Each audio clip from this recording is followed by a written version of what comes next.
नमस्कार मुलांनो, आज आपण इयत्ता 7वीचा सामान्य विज्ञान विषयातील पाठ क्रमांक 11 पेशी रचना आणि सूक्ष्मजीव ह्या पाठाचा अभ्यास करणार आहोत. आपण मागच्या काही दिवसापासून ह्याच पाठाचा अभ्यास करतोय. आपण काय पाहिलं तर मागे आपण सगळं पेशींबद्दल माहिती पाहिली, सूक्ष्मजीवांबद्दल माहिती पाहिली, पेशींचे प्रकार पाहिले, पेशींचे आकार पाहिले, तर सूक्ष्मजीव कुठे आढळतात, सूक्ष्मजीवांची वाढ कशी होते, उपयुक्त सूक्ष्मजीव, जैविके, किण्वन पद्धती या सर्व आपण ह्यांचा अभ्यास केला. आजच्या भागामध्ये काय पाहणार आहोत आपण तर उपद्रवी सूक्ष्मजीव कोणते. जसे उपयुक्त सूक्ष्मजीव आपण जसे पाहिले तसे आता उपद्रवी सूक्ष्मजीव, हार्मफुल मायक्रो ऑर्गॅनिझम यांच्याविषयी आपण आजच्या भागामध्ये माहिती घेणार आहोत. उपद्रवी सूक्ष्मजीव, हार्मफुल मायक्रो ऑर्गॅनिझम. मुलांनो मला सांगा, जर समजा एखादी मिठाई किंवा एखादा पावाचा तुकडा जर बंद डब्यात 3-4 दिवस चुकून राहिला, तर तुमच्या आईचं लक्ष नसेल तर एखाद्या डब्यामध्ये कधीतरी मिठाई किंवा काहीतरी पाव किंवा भाकरीचा तुकडा समजा राहिला आणि मग 4-5 दिवसांनी लक्षात आलं, अरे हा डबा व्हायला, तर तो डबा उघडला तर मग त्या डब्यात आपल्याला काय दिसेल तर त्या डब्यामध्ये आपल्याला सगळे ते पदार्थ म्हणजे काय ते मिठाई किंवा काय तो पावाचा तुकडा ह्याच्यावर पूर्ण बुरशी आल्यासारखे दिसेल. म्हणजे पांढरे काळे कण जमा झालेले दिसतात. मग ते पांढरे काळे कण ते कसले असतात तर ते सूक्ष्मजीवच असतात. कसे असतात तर ते सूक्ष्मजीव असतात, हार्मफुल मायक्रो ऑर्गॅनिझम्स असतात. म्हणजे उपद्रवी घाणेरडे म्हणजे बुरशी आलेली असते आणि मग असे पदार्थ आपण खाऊ शकत नाही. आपण आता पाहिलं, आपण उपयुक्त सूक्ष्मजीव म्हणजे आपण पाहिलं की काही सूक्ष्मजीव आपल्याला कशासाठी आपल्याला उपयोग होतात. प्रतिजैविके, त्यांच्या म्हणजे काही रोगप्रतिकारक ज्या लसी बनवल्या जातात त्या म्हणजे ते त्याच्यासाठी पण सूक्ष्मजीव वापरले जातात. विविध काही विशिष्ट प्रकारचे औषधे म्हणजे जीवांचा उपयोग करून बनवली जातात. म्हणजे काही म्हणजे सूक्ष्मजीव हे उपयुक्त आहेत, पण काही सूक्ष्मजीव हे विघातक असतात. काय असतात? विघातक म्हणजे काय ते धोकादायक असतात. ते आपल्यासाठी धोकादायक असतात म्हणून त्यांना उपद्रवी सूक्ष्मजीव असे म्हणतात. मग आपण आजच्या भागामध्ये काय पाहणार आहोत तर उपद्रवी सूक्ष्मजीव, हार्मफुल मायक्रो ऑर्गॅनिझम्स याच्याविषयी आपण माहिती घेणार आहोत. आता तुम्हाला मी आता म्हटलंच की बरेच दिवस समजा 2-3-4 दिवस मिठाई राहिली किंवा पावाचा तुकडा राहिला तर त्याच्यावर पांढरे काळे कण जमा होतात. म्हणजेच काय ती बुरशी जमा होते. काय म्हणतात त्याला? बुरशी. म्हणजे ते काय होतात, ते खराब होतात पदार्थ, म्हणजे खराब होतात ते पदार्थ आपण खाऊ शकत नाहीत. तर बरेच दिवस ठेवलेला मोरंबा माहिती आहे ना, आंब्याचा आपण जो मोरंबा करतो तो बऱ्याच दिवस ठेवला. किंवा कधीतरी लोणचं बघितलं तुम्ही, लोणचं खराब झालेलं, किती लोणचं जर तुम्ही उघडून बघितलं तर त्याच्यावर काय असं एक पांढऱ्या रंगाची असं पातळ पापुद्रासारखा एक पदार्थ निर्माण झालेला असतो. ते दुसरं तिसरं काय नसून काय असतं, ते बुरशी असते. ती काय असतात म्हणजे एक प्रकारचे सूक्ष्मजीव त्याच्यावर म्हणजे त्याच्यावर आलेले असतात. काय असतात तर सूक्ष्मजीवांची वाढ झालेली असते. म्हणजे बरेच दिवस ठेवलेला मोरंबा, लोणचे यांच्यावर पांढरी चकतीसारखा पापुद्रा असलेला दिसतो. काळे कण जमा झालेले दिसतात. ते का झालेले दिसतात? कारण त्या अन्नाला हवा लागत नाही. काय तर आपण ते मोरंब्याची आपण बंद करून ठेवतो ना, लोणचं सुद्धा बंद करून ठेवतो. मग त्यामुळे काय होतं, त्यांच्यावर सूक्ष्मजीवांची वाढ अतिशय वेगाने होते कारण त्यांना हवा लागत नाही. हे सूक्ष्मजीव काय करतात माहिती आहे का तर एंटेरोटॉक्झिन्स नावाचा विषारी पदार्थ अन्नामध्ये सोडतात. काय करतात हे सूक्ष्मजीव?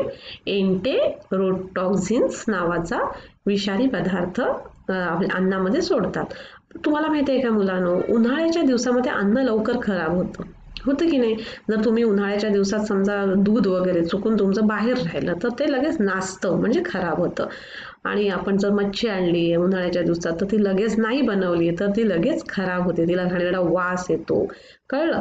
म्हणजे काय होतं, उन्हाळ्याच्या दिवसामध्ये तापमान जास्त असतं त्यामुळे. आणि आपलं जेवण सुद्धा समजा सकाळचं जेवण आपण चुकून बाहेर राहिलं म्हणजे आपण जर फ्रीजमध्ये ठेवतो आणि जर चुकून बाहेर राहिलं तर ते खराब होतं. पण थंडीच्या दिवसात तसं होत नाही. थंडीच्या किंवा पावसाळी दिवसात जर आपण जेवण चुकून जरी बाहेर राहिलं तरी पण ते लगेच खराब होत नाही. मग उन्हाळ्याच्या दिवसात काय होतं, दूध मांस हे पदार्थ नासतात आणि शिळ्या आणि ओलसर अन्नावर काय होतं लगेच बुरशी येते. शिळ्या आणि ओलसर अन्नावर बुरशी येते. मग असे अन्न आपण कुठे ठेवतो तर कमी तापमान जिथे असेल तिथे ठेवतो. मग आपल्या घरामध्ये आपण कमी तापमान असणारं काय असतं तर फ्रीज. सगळ्यांच्या घरी आजकाल फ्रीज असतो. आणि मग आपण काय करते, आई तुमची करते ना, सकाळचं जेवण राहिलं असेल तर ते मी फ्रीजमध्ये टाकते. का टाकते, कारण का ते खराब होऊ नये म्हणून. आणि असे बरेचसे पदार्थ आई फ्रीजमध्ये ठेवते, कारण का तर ते लवकर खराब होऊ नये म्हणून. मग कमी तापमान फ्रीजमध्ये असतं आणि मग तिथे वस्तू खराब होत नाहीत.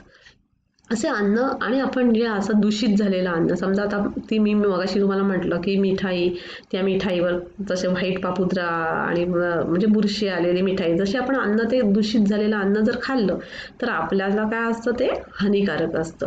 म्हणून आपण अन्न नेहमी कमी तापमान असलेल्या जागेवरच ठेवावे. म्हणजे आपल्या घरातल्या फ्रीजमध्ये आपण अन्न ठेवायचं. तर विषबाधा म्हणजे काय मुलांनो? Food poisoning. विषबाधा म्हणजे काय तर समजा म्हणजे दूषित अन्न, जसं हे दूषित अन्न जर आपण खाल्लं आणि त्याच्यामुळे आपल्याला काय होतं तर त्याच्यामुळे आपल्याला आपली हेल्थ खराब होते. म्हणजे आपल्याला उलट्या होतात, काय होतं म्हणजे जुलाब होतात. आणि अशा अन्नाचं सेवन केल्यामुळे काय होतं, जुलाब, उलट्या अशा होऊ शकतात. म्हणजे स्वतःचे पोषण करताना, मग विषबाधा म्हणजे काय, फूड पॉयझनिंग म्हणजे काय तर स्वतःचे पोषण करताना काही सूक्ष्मजीव विषारी पदार्थ. कुठला विषारी पदार्थ? मगाशी मी सांगितलं तुम्हाला, एंटेरोटॉक्झिन्स अन्नात मिसळतात. काय तर एंटेरोटॉक्झिन्स हा पदार्थ अन्नात मिसळतात. आणि या पदार्थाने अन्न काय होतं तर दूषित होतं. आणि मग असं दूषित झालेलं अन्न जर आपण खाल्लं तर मग आपलं पोट दुखतं, खूप उलट्या होतात, जुलाब होतात, असे अनेक आजार आपल्याला होतात. म्हणून असं अन्न खाऊ नये. आता मुलांनो, मी तुम्हाला एक प्रश्न विचारते. आता आपण बघितलंच की असं म्हणजे दूषित झालेलं अन्न आपण खायचं नाही, त्याच्यामुळे आपल्याला वेगवेगळे असे आजार होतात. मग अन्नपदार्थ दूषित झालेले आहेत हे तुम्ही कसे ओळखाल सांगा बरं. आता आपल्याला अन्नपदार्थ दूषित झालेला आहे ते कसं ओळखाल?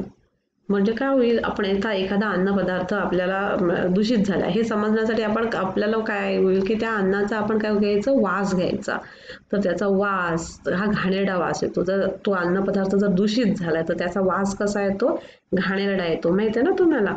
आणि त्याचा रंग, त्या अन्नाचा रंग सुद्धा जरा बदललेला असतो, त्याची चव सुद्धा बदललेली असते. म्हणून असे पदार्थ आपण खायचे नाहीत. आपल्याला हे अन्नपदार्थ दूषित झालेले हे ह्याच्यावरून अन्न म्हणजे चव, रंग आणि वासावरून आपल्याला ते समजतात. आता मी तुम्हाला अजून एक प्रश्न विचारते मुलांनो, की विकतचे अन्न घेताना तुम्ही काय पाहाल? आता जेव्हा विकतचे आपण अन्न घेतो, आता कधी कधी आपण अन्न घेतो की नाही, विकतचे वेगवेगळे खायचे पदार्थ घेतो, मग ते सुद्धा आपण काय त्यांचा रंग बघायचा, त्यांचा वास बघायचा. आणि आपण जे हवाबंद म्हणजे डब्यातलं किंवा पॅकेटमधलं जेव्हा आपण अन्न घेतो, म्हणजे आता आपण पॅकेट्समधले घेतो ना खायला, तुम्ही कुरकुरे काय काय घेत असता, वेफर्स हे, मग त्यांची पण एक्सपायरी डेट असते प्रत्येक हवाबंद पॅकेटवर किंवा हवाबंद डब्यामध्ये जे आपण खायला घेतो त्यांच्यावर काय असते, एक एक्सपायरी डेट आणि मॅन्युफॅक्चरिंग डेट असते. मग ती एक्सपायरी डेट म्हणजे जिथपर्यंत आहे त्याच्या अगोदरच आपण घ्यायचं. आणि एक्सपायरी डेट झाल्यानंतरचे अन्न आपण खायचं नाही, ते आपल्या शरीरासाठी हानिकारक असतं. म्हणून असे आपण पदार्थ जेव्हा घेतो तेव्हा आपण एक्सपायरी डेट नक्की पाहायची. आणि तुम्ही आता पहा. आता मी तुम्हाला अजून एक प्रश्न विचारते मुलांनो, व्यवस्थित मला उत्तर द्या. लग्न समारंभ तसेच मोठे भोजनाचे कार्यक्रम ह्यामध्ये अन्न विषबाधेच्या घटना का घडतात सांगा बरं. आता हे आपण मोठ्या लग्नाला वगैरे कधीतरी जातो, मग तिथे काही नंतर तुम्हाला मग दुसऱ्या तिसऱ्या दिवशी कळतं की अरे इथे लग्न होतं आणि मग तिथे त्या लोकांना विषबाधा झाली. का असं का होतं तर कारण का ते सगळं अन्न तिथे शिळे अन्न, ताजं अन्न सगळं एकत्र ठेवलेलं असतं आणि अस्वच्छ हात लागलेले असतात आणि ते अन्न उघडे असतं. त्यामुळे जे अन्न शिळे अन्न असतं ते जे नीट व्यवस्थित कमी तापमानाला वगैरे ठेवलं नाही तर ते अन्न दूषित होतं. आणि मग असं दूषित अन्न खाल्ल्यामुळे आपल्याला अनेक आजार होतात. कधी कधी तर मृत्यू सुद्धा ओढवू शकतो. म्हणजे उलटी, पोट दुखणं हे तर होतातच, पण कधी कधी हे म्हणजे कधी कधी मृत्यू सुद्धा ओढवू शकतो. म्हणून आपण जेव्हा अन्न खाताना नेहमी लक्ष ठेवायचं की ते अन्न दूषित नाही आहे, जे अन्न चांगलं आहे.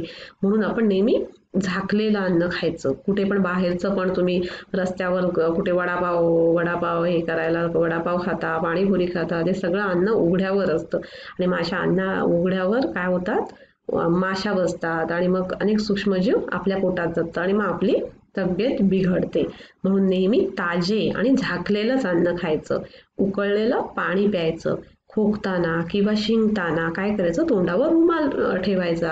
कारण का आपल्याला समजा सर्दी वगैरे झाली आहे तर मग काय होईल, आपण शिंकलो तर आपल्या शिंकण्यातून तुषार ते बाहेर तुषारावाटे सूक्ष्मजीव बाहेर जातील आणि मग त्या दुसऱ्या लोकांना पण त्याचा त्रास होईल ना.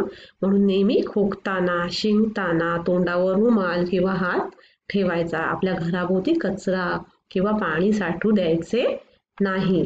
आपल्या शेजारी म्हणजे आपल्या आजूबाजूच्या परिसरात सुद्धा ज्या कुंड्या असतात, जे टायर असतं त्याच्यामध्ये पाणी साठतं, ते सुद्धा रिकामं करायचं सगळं. कळलं? काय काय करायचं, तर नेहमी ताजं आणि झाकलेलं अन्नच खायचं. नेहमी पाणी उकळलेलंच प्यायचं. खोकताना किंवा शिंकताना तोंडावर रुमाल ठेवायचा.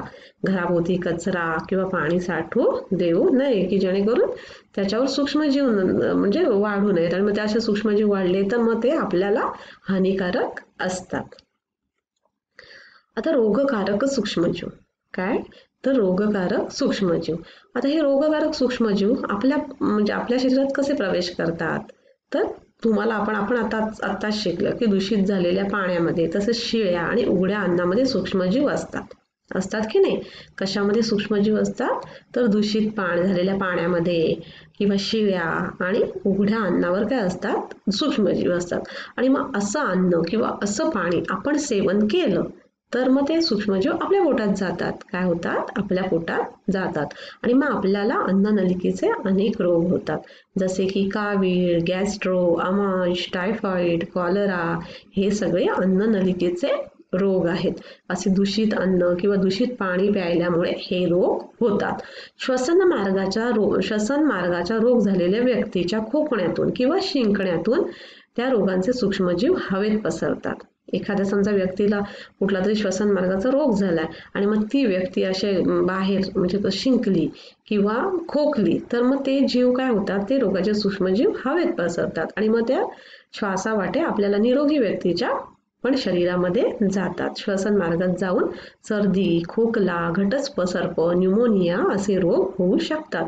म्हणून नेहमी शिंकताना किंवा खोकताना रुमाल ठेवायचा, तोंडावर रुमाल ठेवायचा.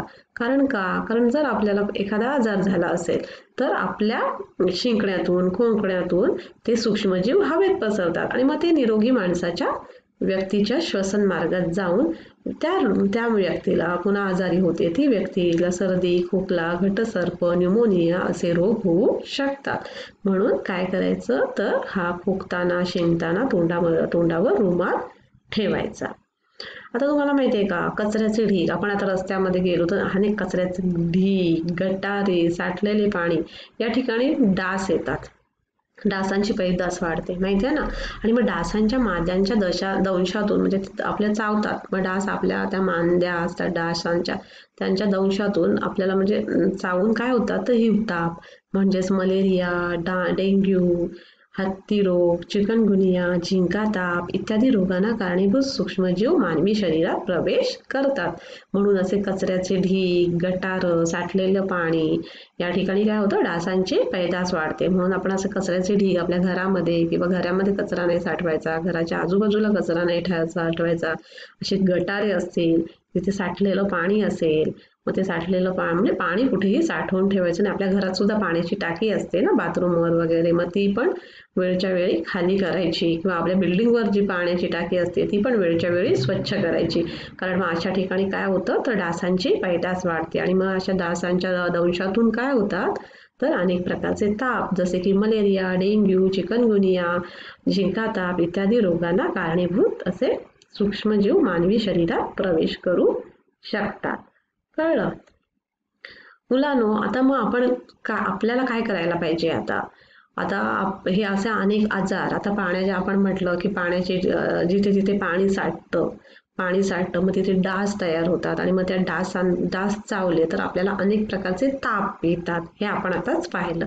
मग आपल्याला आता काय करायला पाहिजे तुम्हाला, तर तुम्ही सुद्धा हे करू शकता की घरावरील पाण्याची टाकी व त्यातील पाणी स्वच्छ आहे का हे आपण वेळोवेळी पाहिलं पाहिजे.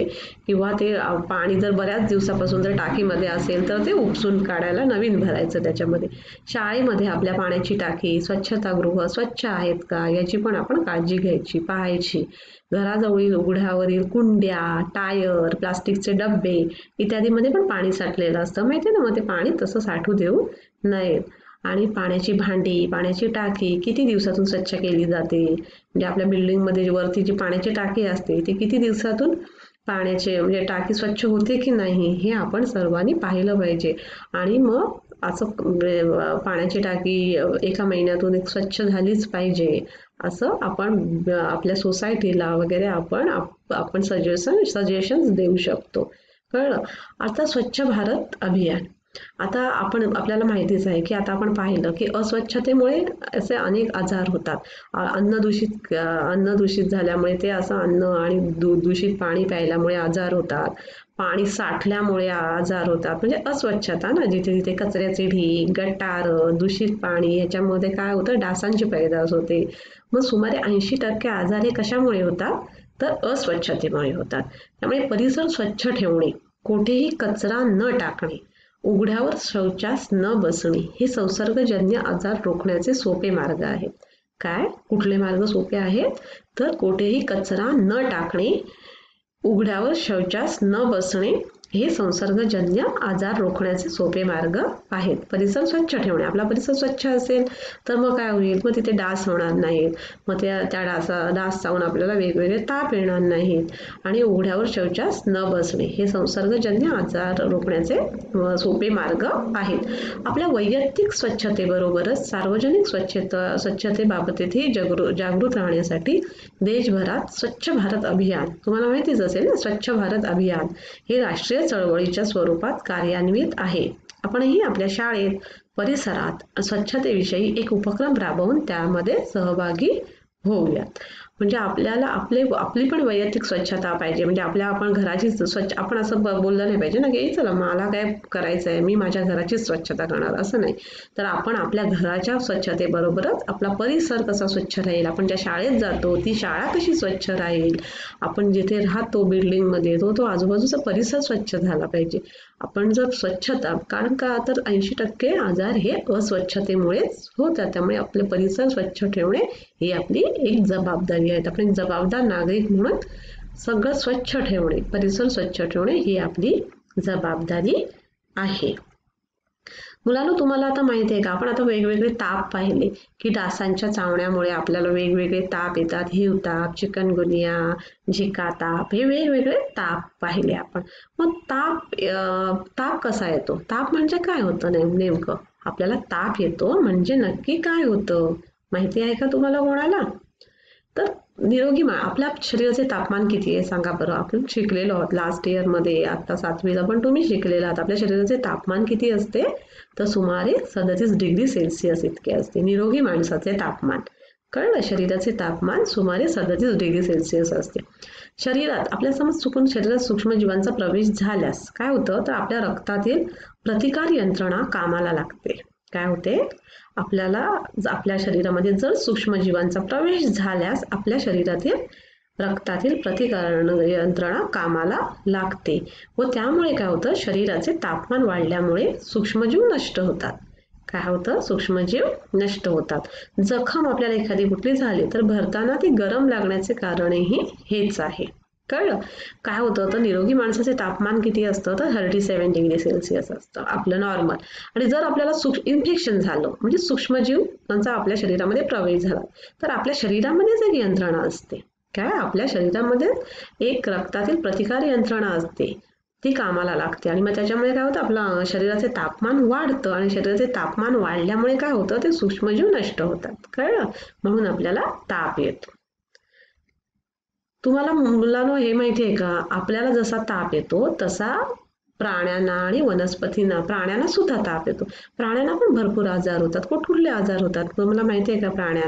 प्राण्यांना कुठले आजार होतात माहिती आहे का? जसे रेबीज, बर्ड फ्लू, पक्ष्यांना कसा बर्ड फ्लू होतो आणि प्राण्यांना तोंडखुरी, पायखुरी. तोंडखुरी जर आजार झाला तर त्यांना खायला त्रास होतो, पायखुरी झाला तर त्यांना चालायला त्रास होतो. म्हणजे आपल्याप्रमाणे प्राण्यांना सुद्धा हे आजार होतात.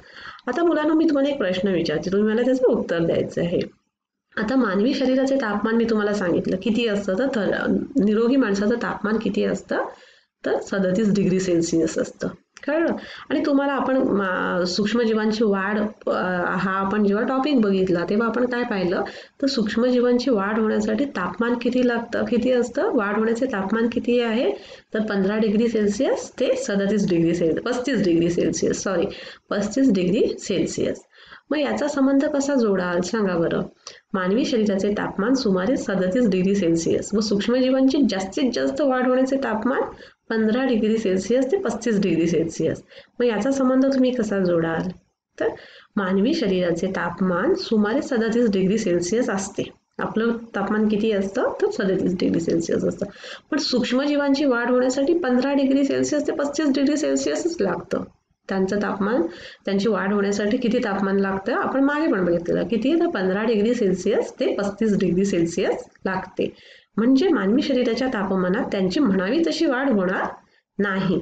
शिवाय जर एखादा सूक्ष्मजीव शरीरात शिरला आणि आपली रोगप्रतिकारक शक्ती चांगली असेल तर तापमान वाढते. काय होतं, आपल्या शरीराचे तापमान वाढते. आपल्याला ताप येतो ना आपल्याला. आत्ताच आपण बघितलं आपल्याला ताप कसा येतो, तर कसा ताप येतो आपल्याला, जर एखादा जर सूक्ष्मजीव आपल्या शरीरामध्ये गेला तर रक्तातील यंत्रणा कामाला लागते आणि मग त्याच्यामुळे काय होतं, शरीराचे तापमान वाढते आणि मग रोग जंतू नष्ट होतात. म्हणजे तसंच होतं. शिवाय जर एखादा सूक्ष्मजीव शरीरात शिरला आणि आपली रोगप्रतिकारक शक्ती चांगली असेल तर तापमान वाढते आणि प्रतिजीवी निर्माण झाल्याने सूक्ष्मजीवांचा नाश होतो. कळलं? आपण याचा संबंध करू, कारण आपल्या शरीराचे तापमान हे 37 डिग्री आहे आणि सूक्ष्मजीवांची वाढ होण्यासाठी तापमान किती लागते, तर 37 ते 15 डिग्री इतके लागतं. त्यामुळे म्हणावी तशी वाढ आपल्या शरीरामध्ये त्याची होत नाही. आणि जर एखादा सूक्ष्मजीव जर चुकून शिरलाच तर काय होतं, तर आपल्या शरीराचे तापमान वाढते. प्रतिजीवी निर्माण झाल्याने सूक्ष्मजीवांचा नाश होतो. मुलांनो, आता मला अजून एक प्रश्न, 2-3 प्रश्न विचारते मी, तुम्हाला उत्तरं द्या. की पावसाळ्यात कपडे दमट राहिले तर काय होतं सांगा बरं. पण पावसाळ्यामध्ये काय होतं, ऊन नाही येतं, त्यामुळे काय होतं, पाण्याची वाफ होत नाही आणि त्यामुळे कपडे एकदम दमट राहिल्यामुळे घाणेरडा वास येतो त्यांना, ते सुकत नाहीत. दुसरा प्रश्न विचारते, गोणपाटाच्या तागाच्या पिशव्यावरील काळे पांढरे डाग कशाचे असतात, तर ते बुरशीचे असतात किंवा सूक्ष्मजीव त्याच्यावर वाढलेले असतात. आता तिसरा प्रश्न विचारते मी, चामड्याची पाकिटे, पर्स, पट्टे, पादत्राणे यांना पॉलिश लावून मगच का ठेवून देतात बरं, तर चामडं हे कोणापासून बनलेलं असतं सांगा, तर चामडं हे प्राणीजन्य पदार्थ आहे आणि मग त्यामुळे काय होतं, तर त्याच्यापासून बनलेली पाकिटे, पर्स ही ओलसर आणि दमट हवामानामध्ये त्याच्यावर काय होतं, तर बुरशी लागते आणि मग त्यामुळे चामड्यांचं नुकसान होतं. मग अशा वेळी जर आपण त्याला पॉलिश लावलं तर ते जास्त काळ टिकून राहतं. जुने रबर, कागद, नोटा यांच्यावर पावडरी सारख्या कोणता पदार्थ तयार झालेला दिसतो, तर त्याच्यावर सुद्धा हे सूक्ष्मजीवच वाढलेले असतात, वेगवेगळे सूक्ष्मजीव वाढलेले असतात. आता हे जे मी तुम्हाला हे जे वरील उदाहरणावरील म्हणजे वरील जे मी सांगितलेले आहे, जसे की सुती कपड्यांवर म्हणजे दमट ह्याच्यामध्ये राहिलं तर काय होईल, कपडे, गोणपाट, चामडं, जुने रबर, कागद हे कसे वनस्पतीजन्य आणि प्राणीजन्य पदार्थ आहेत. आणि मग हे वनस्पतीजन्य आणि प्राणीजन्य पदार्थ ओलसर दमट हवेमध्ये काय होतं, त्यांच्यावर सूक्ष्मजीवांची वाढ होते, बुरशी किंवा इतर सूक्ष्मजीवांची वाढ होते आणि मग ते खराब होतात. त्याच्यामुळे चामड्याचं जर पाकिट असेल किंवा आपले शूज असतील तर ते पॉलिश करून ठेवायचे, जेणेकरून काय होईल, त्यांचं नुकसान होण्यापासून वाचेल. तर मुलांनो, आपण आज काय पाहिलं, आज आपण काय शिकलो, तर आज आपण रोगकारक सूक्ष्मजीव आणि उपद्रवी सूक्ष्मजीव, म्हणजे सूक्ष्मजीव जर आपल्या शरीरात गेले तर आपल्याला काय काय आजार होतात. सूक्ष्मजीव अन्न दूषित करतात आणि असं अन्न दूषित खाल्ल्याने आपल्याला वेगवेगळे उलट्या, आजार, विषबाधा होते आणि मग आपली हेल्थ खराब होते. अशा आपण अनेक म्हणजे आता म्हणजे रोगकारक अनेक सूक्ष्मजीव उपद्रवी सूक्ष्मजीवांची माहिती घेतली. काही जीवांमुळे आपल्याला कोणकोणते आजार होतात हे आपण आजच्या भागामध्ये पाहिलं. तर आपण एकूण या पाठामध्येच काय पाहिलेलं आहे, पेशी रचना आणि सूक्ष्मजीवमध्ये तर पेशींचे प्रकार पाहिले, पेशींचा आकार, पेशी ह्या अतिशय सूक्ष्म असतात, त्या मायक्रोस्कोप खाली पाहता येतात आणि पेशी ह्या रचनात्मक आणि सर्व सजीवांचा रचनात्मक आणि कार्यात्मक घटक आहे. आणि पेशी आणि सूक्ष्मजीव म्हणजे काय, तर सूक्ष्मजीव हा डोळ्यांना म्हणजे आपल्या डोळ्यांना सहज दिसत नाही, पण तो पाहण्यासाठी आपल्याला सूक्ष्मदर्शकाचा वापर करावा लागतो. काही सूक्ष्मजीव हे उपयुक्त असतात, काही सूक्ष्मजीव हे उपद्रवी असतात. काही सूक्ष्मजीव आपल्याला औषधं निर्माण करण्यासाठी उपयोगी होतात, प्रतिकारक शक्ती लसी निर्माण करण्यासाठी होतात, तर काही सूक्ष्मजीवांमुळे आपल्याला वेगवेगळे आजार सुद्धा होतात. समजलं? तर आपण आजच्या भागामध्ये हे या पाठामध्ये शिकलोत. धन्यवाद.